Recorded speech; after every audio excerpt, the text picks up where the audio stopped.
ಮೇಷರಾಶಿ ಮೇಷರಾಶಿಗೆ ಈ ವರ್ಷ ಅರ್ಧ ಗುರುಬಲ ಉಂಟು, ಅರ್ಧ ಗುರುಬಲ ಇರೋದಿಲ್ಲ. ಆ ರೀತಿಯ ಕೆಲವು ಸಮಸ್ಯೆ ಬರ್ತದೆ ಗುರುವಿನ ವಿಷಯದಲ್ಲಿ. ಆದರೆ ಆದಾಯ ವೃದ್ಧಿಗೆ ಅಥವಾ ಆದಾಯಕ್ಕೆ ಏನು ತೊಂದರೆ ಆಗೋದಿಲ್ಲ. ವ್ಯವಹಾರಗಳು ಚೆನ್ನಾಗಿ ನಡೀತದೆ.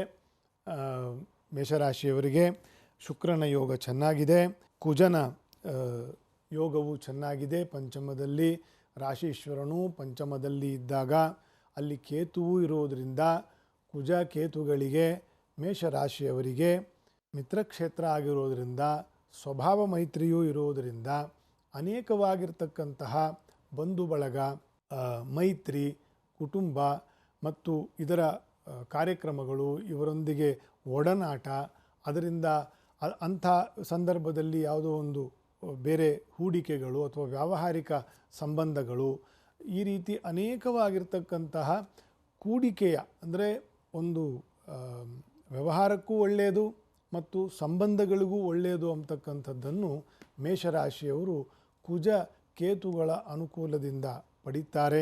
ಶಕ್ತಿಯ ಆರಾಧನೆಯನ್ನು ಇಷ್ಟಪಡ್ತಕ್ಕಂಥವರು ಮೇಷರಾಶಿಯವರು. ಅದು ಯಾವುದೇ ದೇವರಿರಬಹುದು, ಎಲ್ಲ ದೇವರು ಶಕ್ತಿಯೇ.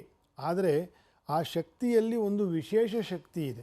ಅದೇನು ಅಂತಂತಂದರೆ ರಜಸ್ಯ ಇರತಕ್ಕಂತಹ ದೇವಿ, ದುರ್ಗಾ ಪರಮೇಶ್ವರಿ, ಚಾಮುಂಡೇಶ್ವರಿ ದೇವಿ, ಈ ರೀತಿಯ ಶಕ್ತಿಯ ಪೂಜೆಯನ್ನು ಅಥವಾ ಶಕ್ತಿಯನ್ನು ಸ್ವಭಾವದಲ್ಲಿ ಇಷ್ಟಪಡ್ತಕ್ಕಂಥವರು ಮೇಷರಾಶಿಯವರು. ಹಾಗಾಗಿ ಪಂಚಮದಲ್ಲಿ ಶಕ್ತಿಯ ಗ್ರಹರು ಇರುವುದರಿಂದ ವಿಶೇಷವಾಗಿ ದುರ್ಗಾದೇವಿಯ ಆರಾಧನೆಯನ್ನು ಮಾಡಿ, ಶ್ರೀ ಗುರುಗಳ ದರ್ಶನವನ್ನು ಮಾಡಿ, ಪಾದಸೇವೆ, ಪಾದ ಪ್ರಕ್ಷಾಳನ, ಮಂತ್ರಾಕ್ಷತೆ ಪಡಿತಕ್ಕಂಥದ್ದು ಗುರುಗಳ ಪೀಠದಲ್ಲಿ, ಈ ಸತ್ಕಾರ್ಯಗಳನ್ನು ಮಾಡ್ತಾ ಹೋಗಿ ಒಳ್ಳೆಯದಿದೆ ಮೇಷರಾಶಿಯವರಿಗೆ. ಈ ಮಾಸ ಭವಿಷ್ಯ ಅಂತನ್ನೋದು ಮುಖ್ಯವಾಗಿ 1ರಿಂದ 30ನೇ ತಾರೀಕು ಸ್ವಲ್ಪ ಎಲ್ಲರಿಗೂ ಸುಲಭ ಆಗ್ತದೆ ಅಂತಂತ ನಾವು ಮಾಡೋದು. ಸೂರ್ಯನ ಚಲನೆ ಮಧ್ಯದಲ್ಲಿ ಇನ್ನೊಂದು ರಾಶಿಗೆ 14ನೇ ತಾರೀಕು, ಪ್ರತಿ ತಿಂಗಳು 13, 14ನೇ ತಾರೀಕು ಬದಲಾಗೋದ್ರಿಂದ ಆ ಒಂದು ಬದಲಾವಣೆಯ ಪ್ರಕಾರ ಗೋಚಾರ ವಿಶೇಷವನ್ನು ಹೇಳ್ತಕ್ಕಂಥದ್ದು ಜ್ಯೋತಿಷ್ಯ ಭಾಗ. ಈ ಜುಲೈನಲ್ಲಿ ರವಿಯು ಕ್ರಮವಾಗಿ ಮಿಥುನ ರಾಶಿಯನ್ನು ಮತ್ತು ಕರ್ಕ ರಾಶಿಯನ್ನು ಪ್ರವೇಶಿಸಿ ಮಿಥುನ ಮಾಸವು ಕರ್ಕ ಮಾಸವು ನಡೀತಕ್ಕಂಥದ್ದು. ರವಿಯ ಮಳೆಗಾಲದ ಆರಂಭದ ಆರ್ದ್ರ ಪ್ರವೇಶವೂ ಕೂಡ ಆಗಿದೆ. ಅನೇಕವಾಗಿರ್ತಕ್ಕಂಥ ವರ್ಷಾದಿ ಫಲಗಳನ್ನು ಕೂಡ, ವರ್ಷ ಅಂತಂದರೆ ಮಳೆಯ ಪ್ರಭಾವಗಳನ್ನು ಮತ್ತು ಅದರ ಫಲಗಳನ್ನು ಕೂಡ ನಾವು ನೋಡ್ತಾ ಇದ್ದೇವೆ. ಮಿಥುನದಲ್ಲಿ ಗುರು ಉದಯ ಈ ಜುಲೈನಲ್ಲಿ 3ನೇ ತಾರೀಕುವರೆಗೂ ಗುರು ಅಸ್ತ ಇದ್ದು ರವಿಯಿಂದ ಜುಲೈನಲ್ಲಿ ಆರಂಭದಲ್ಲೇ ಗುರು ಉದಯ, ಅದೊಂದು ಶುಭ. ಕರ್ಕ ಮಾಸದಲ್ಲಿ ರವಿಯ ಪ್ರವೇಶ, ಅದು ಒಂದು ಶುಭ. ಅಸ್ತದೋಷ ಪರಿಹಾರ, ರವಿಯ ಆರ್ದ್ರ ಪ್ರವೇಶ ಅಂತಂತ ಏನು ಹೇಳಿದ್ದೀನಿ, ಇದರದ್ದು ಈ ವರ್ಷ ಅದಕ್ಕೆ ಬೇಕಾಗಿರ್ತಕ್ಕಂತಹ ಒಂದು ಶುಭ ಫಲವನ್ನು ಪಂಚಾಂಗ ಕರ್ತರು ಹೇಳಿಲ್ಲ. ಯಾಕಂದರೆ ಆ ಸಮಯದಲ್ಲಿ ಇರಬೇಕಾಗಿರ್ತಕ್ಕಂತಹ ಒಂದು ಮುಹೂರ್ತಗಳು ಜಲಮುಹೂರ್ತ ಸಿಕ್ಕಿಲ್ಲ. ಹಾಗಾಗಿ ಖಂಡವೃಷ್ಟಿ ಅಂತಂತ ಹೇಳಿದ್ದಾರೆ, ಅಥವಾ ಅನಾವೃಷ್ಟಿ ಅತಿವೃಷ್ಟಿಗೆ ಕಾರಣವಾಗ್ತದೆ. ಪೂರ್ವ ಮತ್ತು ಉತ್ತರ ದೇಶಗಳಲ್ಲಿ ಮಹಾಮಳೆಯ ಪ್ರಕೋಪ, ಪೂರ್ವ ಮತ್ತು ಉತ್ತರದ ಸಮುದ್ರಗಳು ಸೇರ್ತಕ್ಕಂತಹ ಪರ್ವತಗಳಲ್ಲಿ ಸಾಕಷ್ಟು ಹಾನಿಯಾಗ್ತಕ್ಕಂತಹ ಮಳೆ ಬರ್ತಕ್ಕಂಥದ್ದು.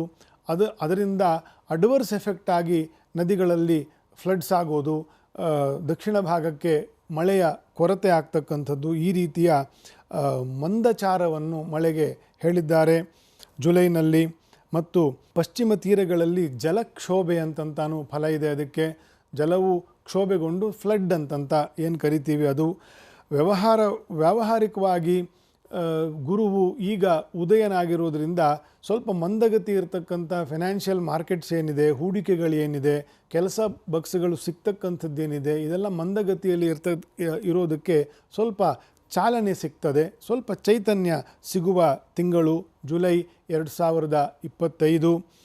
ದುರ್ಗಾದೇವಿಯ ಮತ್ತು ನಾಗಕ್ಷೇತ್ರಗಳ ಸೇವೆಯನ್ನು ವಿಶೇಷವಾಗಿ ಜುಲೈ ಮಾಸದಲ್ಲಿ ಜ್ಯೇಷ್ಠ, ಆಷಾಢ, ಶ್ರಾವಣ ಇದು ನಾಗರ ಮಾಸವು, ದುರ್ಗಾ ಮಾಸವು ಅಂತಂತ ಪ್ರಖ್ಯಾತಿಯನ್ನೇ ಅದು ಇದರಲ್ಲಿ ಸಂಪ್ರದಾಯದಲ್ಲೂ ಕೂಡ ಬಂದಿದೆ, ಪ್ರಖ್ಯಾತವಾಗೂ ಇದೆ. ಹಾಗಾಗಿ ದುರ್ಗಾ ಸೇವೆಗಳನ್ನು, ದುರ್ಗಾ ದರ್ಶನಗಳನ್ನು, ದುರ್ಗಾ ಕ್ಷೇತ್ರ ದರ್ಶನಗಳನ್ನು, ಅನ್ನಪ್ರಸಾದಗಳನ್ನು, ನಾಗಕ್ಷೇತ್ರಗಳನ್ನು, ಆಶ್ಲೇಷ ಬಲಿ ಇತ್ಯಾದಿ ನಾಗವಿಶೇಷ ಪೂಜೆಗಳನ್ನು ಈ ಜುಲೈ ಮಾಸದಲ್ಲಿ ಮಾಡಿಕೊಂಡು ಹೋಗೋದರಿಂದ ಎಲ್ಲ ಕಷ್ಟಾರಿಷ್ಟಗಳು ನಿವಾರಣೆ ಆಗ್ತದೆ.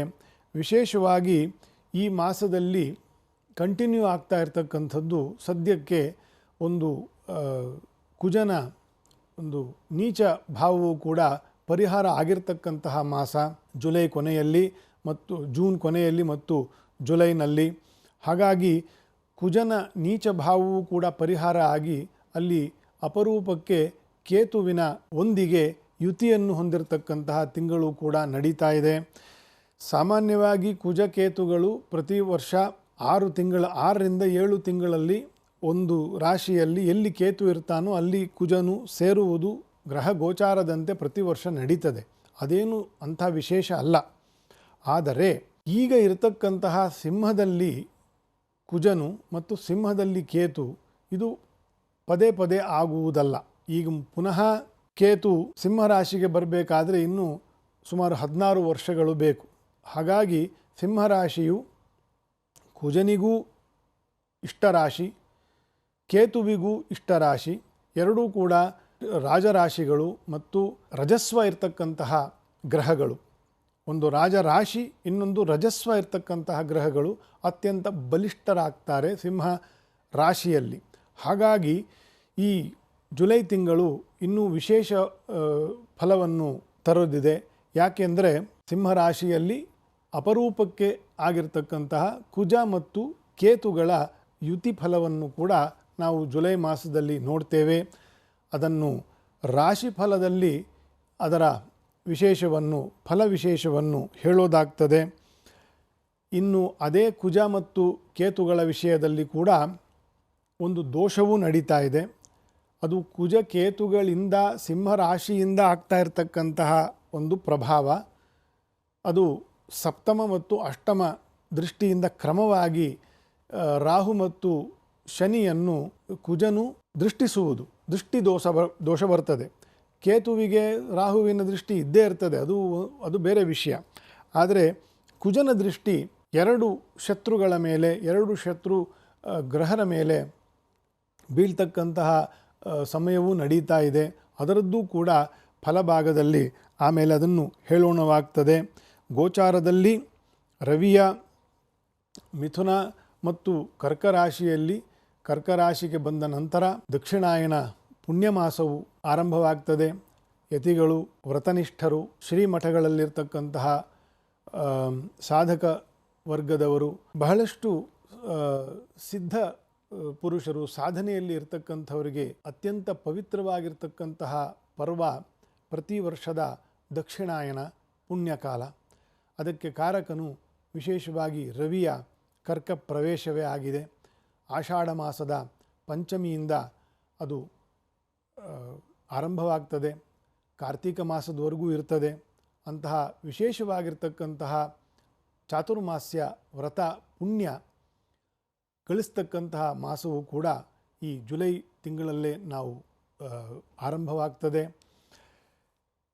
ನಮಗೆ ಗೊತ್ತಿದೆ, ಗೊತ್ತಿಲ್ಲ, ನಾವು ಮಾಡ್ತೇವೆ, ಮಾಡೋದಿಲ್ಲ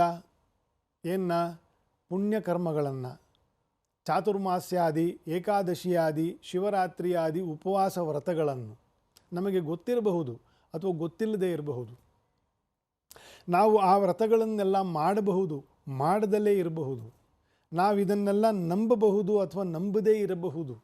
ಆದರೆ ಬಂಧುಗಳೇ, ಬಹಳ ವಿಶೇಷ ಅಂತಂದರೆ ಯಾರು ನಂಬಲಿ, ಯಾರು ಬಿಡಲಿ, ಧರ್ಮವು, ಧರ್ಮಾಚರಣೆಯು, ಧಾರ್ಮಿಕ ಜೀವರು ಯಾರಿಗೂ ಅದನ್ನು ಹೇಳದೆ, ಯಾರಿಗೂ ಅದನ್ನು ಸಂಕಲ್ಪಿಸದೆ ಈ ಲೋಕದ ಕಲ್ಯಾಣಕ್ಕೋಸ್ಕರ, ಈ ದೇಶದ ಅಭಿವೃದ್ಧಿಗೋಸ್ಕರ, ತನ್ನ ಆತ್ಮನ ಸದ್ಗತಿಗೋಸ್ಕರ ಈ ವಿಶೇಷವಾಗಿರ್ತಕ್ಕಂತಹ ವ್ರತಗಳನ್ನು ಅನೂಚಾನವಾಗಿ ನಿಯಮಿತವಾಗಿ ಮಾಡಿಕೊಂಡು ಬರ್ತಾ ಇರ್ತಾರೆ ಸ್ವಾಮಿಗಳು, ಯತಿಗಳು, ಪೀಠಾಧೀಶ್ವರರು, ಅವರ ಸಾಧಕ ವರ್ಗದವರು.